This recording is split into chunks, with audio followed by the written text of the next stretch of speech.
Sa tmiem April, id-deficit tal-Gvern ċentrali kien ta' 65.5 miljun euro, tnaqqis ta' kważi 196 miljun meta mqabbel mad-deficit ta' ftit aktar minn 261 miljun euro irreġistrat is-sena li għaddiet. L-Uffiċċju Nazzjonali tal-Istatistika qal li bejn Jannar u April li għadda, il-Gvern daħħal 2.8 biljun euro, żieda ta' kważi 636 miljun euro fuq l-istess perjodu tas-sena li għaddiet.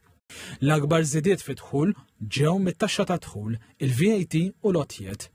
Matul l-istess perjodu n-nefqa tal-Gvern laħqet 2.9 biljun euro, żieda ta' kważi 440 miljun euro fuq l-2025.